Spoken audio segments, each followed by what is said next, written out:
예, 수고하셨습니다. 다음은 존경하는 송기현 위원님 질의하시기 바랍니다. 네, 강원도 원주울의 송기현 의원입니다. 후보자님. 네. 네, 우선 헌법재판 후보자 지명되신 거 축하드립니다. 후보자님께서도 말씀하셨지만 이번이 네 번째라고 하셨죠. 네. 저희들이 잘 알고 있기로는 후보자님 경우에는 여러 가지 면을 봤을 때는 굉장히 적임자다 생각을 했었는데 그동안 최종적으로 후보까지 들어갔다가 안 되시고 그런 게 이제 세 번이 되고 네 번째 됐거든요. 네. 그 이유가 뭐라고 생각하십니까? 제가 부족해서 그렇다고 생각합니다. 부족한 점이 어떤 부분이었다고 생각하시나요?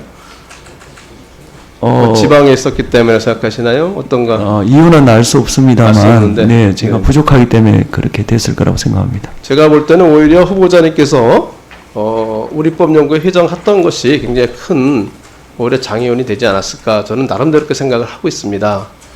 그래서 저는 그 생각을 하면서 특정 단체에 회장을 했다는 사유만으로 해서 어떤 공직을 맡을 기회가 제한된다고 하면 그것은 헌법이 적용하고 있는 그 어떤 여러 가지 자유를 법관이라는 이유로 해서 상당히 제한하고 있는 것이다 생각하고 있습니다.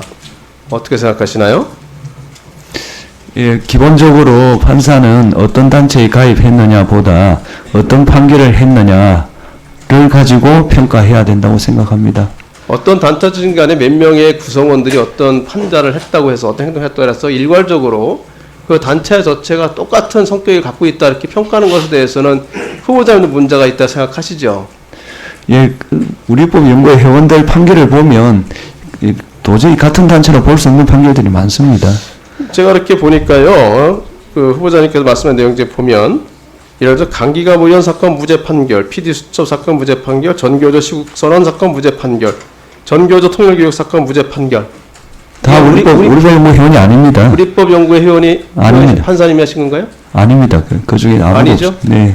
이렇게 보면 이런 거부터 뭐 당연히 우리법 연구회 회원일 것 같다 생각하는데 그렇지 않다는 거잖아요. 또 보면 그 용산 참사 사건 2심 재판장이 미공개 수사기록 열람 등산을 허용한 결정을 했었는데 네. 이분이 우리법연구회 회원이었었는데 이미 탈퇴한 지가 5년이 지난 상태에서 판결했다는 거죠. 그 당시는 탈퇴했습니다. 근데 똑같은 내용으로 1심에도 판결을 했는데 그분은 아닙니다. 우리법연구회 회원이 아니신 거죠. 네. 화물연대 간부대 폭력시 사건에 대해서 대전지방법원 형사부가 중형을 선고했는데 이 사건에 대해서 조선일보가 굉장히 그건 우리법 연구 회원입니다. 균형 잡힌 판결이다 이렇게 했는데 이 부분은 또 우리법연구 회원이시잖아요. 네, 맞습니다. 그러니까 특정한 단체에 대해서 몇 분이 활동했다 해가지고 그걸 전체적으로 해가지고 정형화시켜서 판단하는 것은 어떻게 보면 자유로운 활동을 침해하는 어떤 헌법을 위반될 수 있는 행위일 수도 있다 저는 생각합니다. 후보자는 어떻게 생각하십니까? 그렇지만 그런 우려를 제기하는 것은 정당하다고 생각합니다. 예. 그 정치적 편향성하고 아까 얘기하신 가치관 성향 차이하고 어떻게 구분할 수 있으세요? 글쎄 제가 대한민국에서 보수 진보만큼 정의하기 어려운 단어가 있나 싶습니다. 다른 부분 제가 다시 물어볼 거고요. 네. 저는 정치적 성향이라는 것은 특정 정파의 이익에 쫓아서 그 정파가 어떤 행동을 하든지 간에 무조건 찬성하고 나가는 그런 것이 정치적 편향성이 아닌가 저는 그렇게 생각하거든요. 네.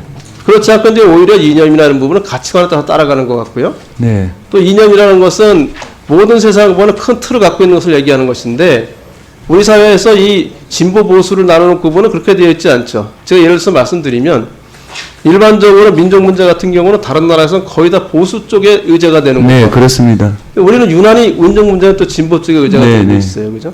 물론 낙태나 여성 문제나 이런 부분에 있어서 상당 부분이 진보나 보수로 나눌 수 있지만 최근에 여러 가지 이슈에서는 진보와 보수가 부딪히는 접점에 따라서 다 다를 수 있다는 것이 요즘의 사회학자들 일반적인 견해입니다. 네. 이 부분에 대해서는 후보자님도 잘 알고 계시죠? 네. 그렇게 생각합니다. 저도. 그러니까 구체적으로 어떤 이슈별로 네. 가치가 다 틀려서 그때마다 어떤 가치관을 갖고 있느냐에 따라서 판단할 수 있는 것이지 일률적으로 이 사람이 어떤 성향을 갖고 있다 해서 모든 사람들이 진보라고 생각하는 그 분야에 똑같이 진보라고 생각하는 판단하는 경제에서는 경제에서는 진보고 안보에서는 보수고 이런 식도 가능하고 그래서 여성 문제에서는 좀 더 정할 수 있고 인권 문제에서는 난민 문제에서는 조금 더 진보적일 수 있고 동성애 문제에서는 좀 더 보수적일 수 있고 그렇지 않겠습니까? 교육 문제에서는 또 보수적일 수 있고 이렇게 그 점 때문에 지금 현대 사회에서는 특히 우리나라 같은 사회에서는 진보나 보수를 자로 나누듯이 칼로 자르치 나누기 굉장히 어렵다. 저는 그렇게 생각하고 있습니다. 저는 후보자님이 그동안 판사 생활을 하시면서 그때그때 이슈에 따라서 나름대로 가치관을 세우고 거기에 따라서 판결을 했다고 생각합니다.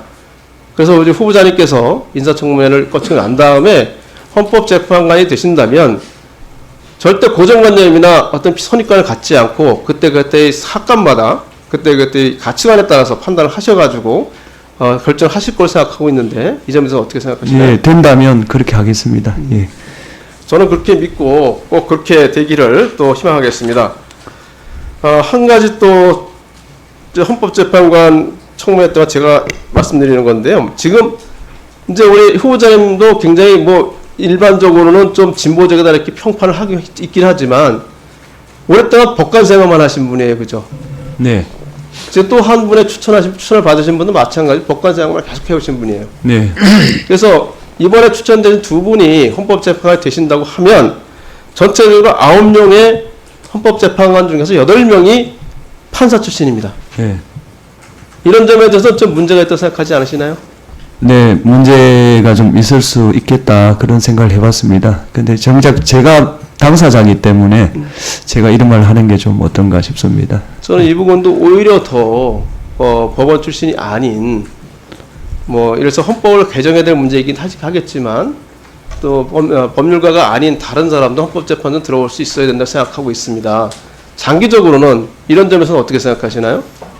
헌법 개정 단계에서 충분히 논의해 볼 수 있는 주제라고 생각합니다. 현재로서도 판사 출신이 아니고 다양한 법률직에서 들어올 수 있어야 되지 않은가 저는 생각하고 있는데요. 저는 그렇게 생각합니다.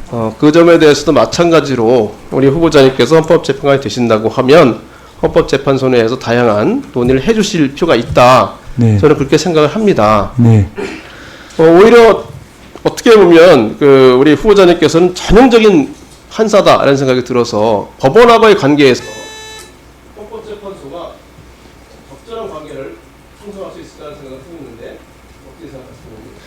예, 경쟁하면서 또 협력하면서 그렇게 돼야 된다고 생각합니다. 예, 수고하셨습니다.